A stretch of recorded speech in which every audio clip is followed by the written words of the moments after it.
Hi, I want to begin this entry with a correction of my father's tales.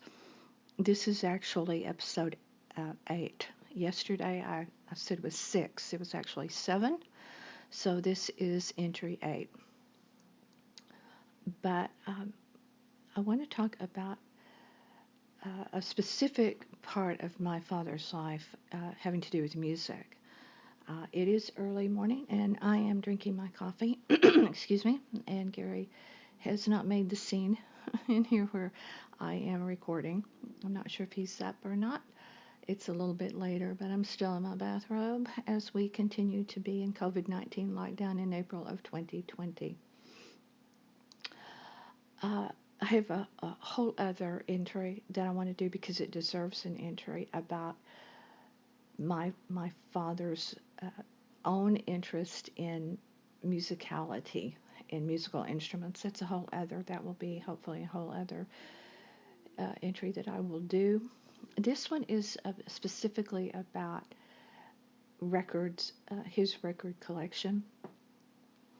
When I was very young, he had an extensive 78 RPM collection of great music that he played and I listened to. I grew up with music, and my life music is still huge in my psyche. And during this lockdown, I spend a lot of time listening to music. Gary and I have music on a lot ourselves. I listen through my headphones, so it's been with me my whole life. But he had this wonderful collection of RPM, 78 RPM music. 78 RPM records have a rich history, very, very rich history. So if you want to know more about it, look it up. They were also called shellac records because of the shellac they used on these records, and the actual recording process they used was interesting. It's very interesting. You can still get them and some children's records after they kind of stopped recording. Major artists would still be children's albums would still be recorded in 78 RPM. I had some children's albums when I was a little girl that they bought for me to go along with books, and but he had this great collection that he liked to play and I loved to listen to. Well, we moved from the house where I was young, very young at. I was still young when we moved, but my mother left them in a closet.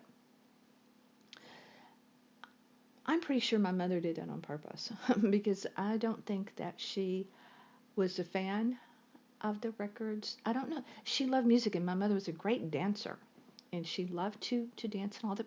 But I think it was a storage thing. I think they got in her way, and I think she probably regretted doing that as time went on. But I feel pretty certain she didn't care if they came or not, and he was busy and didn't take time for them either during the move. And when he realized they were gone, it was too late. He was very upset about it. He really, really was. But when we lived in the house where he had those records, he would do the coolest thing. Now, my older sister was older enough than me that when we were growing up, it mattered. The age difference mattered in the way that we grew up. The artists of her time were different, definitely different than the artist of my time as a teenager. And when we reached maturity, when I reached maturity, it didn't matter anymore. We were, like the same age together, but it mattered when we were younger. As we were growing up, we grew up separately, and we would say that it was almost like growing up as only children because of that age difference that does matter when you're growing up. So when she was a teenager, I was a little girl playing, even though I love music. So he would stop at this record store. Back in the day, they had real record stores that well, they continued to have record stores, but when she was a teenager, they had the kind where you could go in the rooms, and the department stores had sections of record departments where you could go in, like you see in the movies, and really play sample records to see if you wanted to buy the record, if you liked it or not. But he would stop back, just like now, records would drop on a certain day of the week, and he would stop at that record store and buy her the records that she was looking forward to. And they were 45s, 45 RPMs, and they would come in cool slip covers, jacket covers rather. Uh, and some of them were, if her son had them now, they would be very, very valuable records. But he loved doing that for her. And once again, it was one of those things where I, looking on as the younger sibling, couldn't wait until that would be me that he would be doing that for, and that never came to pass. As time went on, I would buy my own records at this place called Murphy's at a shopping center called Seminary South, which I digress on that. But she wanted a stereo. We had a record player, but she wanted a stereo. And my dad, whenever you wanted something, if it was in his power to get it for you, he would. But what he wanted to do for her, and did begin to do for her, was to build her a stereo. And he began the construction of the record cabinet. And I'm sure it was a matter of funding and finding the funds because my mother didn't work. It was we were a one income family. And so he had the structure partially built. The front wasn't complete yet. He had the turntable, and he had a couple of speakers in it, but he had left room for, I think, a radio a setup, and then an area for storage. And he made it out of some kind of wood. I don't know what it was, but she was playing it, and she used it, and I thought it was the coolest thing ever, even though it wasn't finished. It wasn't painted. It was the raw wood color, and it didn't have the front. He left the front to, I guess, enclosed with fabric like you do on a stereo. But as I've said before, he could really almost do anything like that. And so here was the the stereo under construction for my older sister. Definitely not. It was not for me.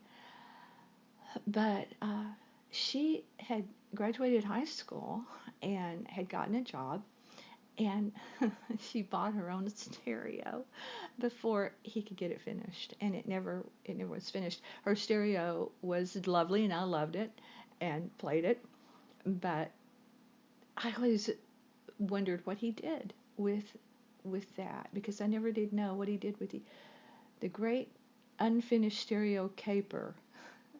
I never did hear anything about it. No comments were made or anything. But then, fast forward many years later, I'm collecting records of my own and going through all of that. And I came home from school one day, and I had a record player in my room, and came home and played records always. Never really cared for too much watching of television. Rather be in my room. Actually, I was a dancer. I loved dance. I always took a lot of dance, and so I would be in there practicing dance in my room with music. And I'm sure using a brush for a microphone, so I wouldn't lip sync to the great music that I had. But I came home, and here was this giant stereo in the living room, and we saw the house that we had at that time when I was a teenager. They didn't want us coming in the front door. They don't, except for guests, because the carpet was white, and so we would come in the utility room door and come in, because that was tile, and you take your shoes off. And but anyway, he ushered me in to the living room, and there was this giant stereo that he had a lot of his records, and because he still continued to buy music, which, as I said, I still have. I think I said it in another one of these podcasts. Maybe that was my Pammy's Chit Chat podcast, but had his. I still have his Rhapsody in Blue 33 33 RPM record. But I wish that I had his 78 RPM record collection, and he wished he had it too, but he didn't. But I guess he got the jump on me getting my own stereo because he bought the stereo. And of course, the whole family, anyone, guest, whoever could use it, but he bought that and ushered me in to show me the great stereo. And then once he bought that stereo, then he ran up through the attic into each room of all the bedrooms and the den and kitchen and every room except the living room where the stereo was. He ran speakers into all the rooms, and the speaker in my bedroom, all of them were flush with the wall. He cut holes and made them flush with the wall, and then he trimmed it out like it was built in, and you controlled it from there, and it had a cloth cover. It was about the size of a picture frame, maybe an 8x10, turned horizontal, maybe about that size of a speaker, maybe a little bit bigger than that.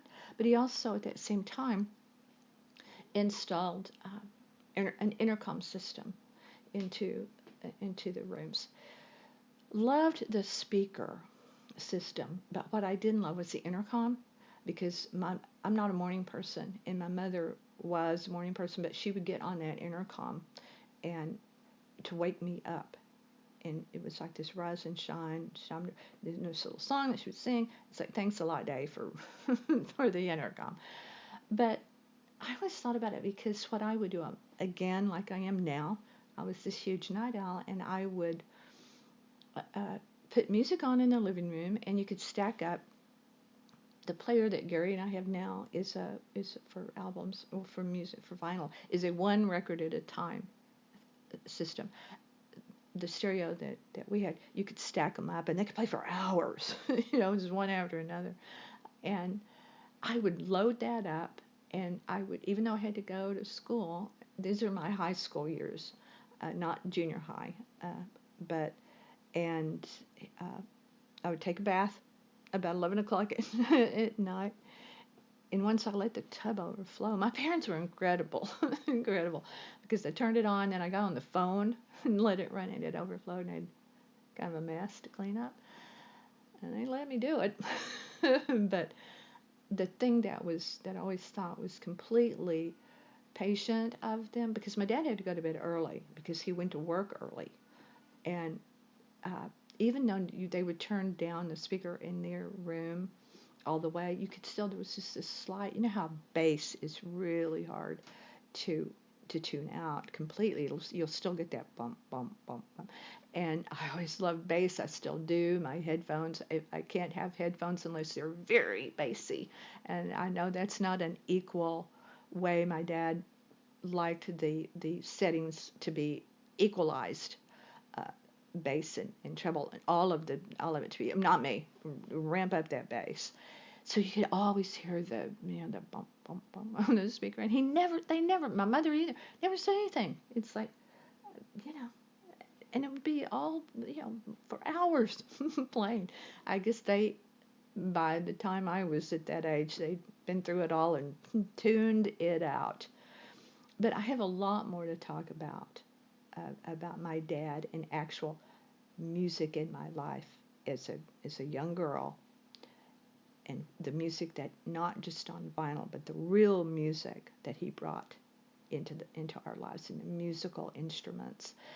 Not that it impacted me, which I will talk about myself in piano, which amounted to a whole lot of nothing, but he exposed me to music my whole life. And I had to talk about the great 78 collection of records that he had, and how great. They're fragile. I don't know that they would even be you would even be able to play them, because those types of records were pressed.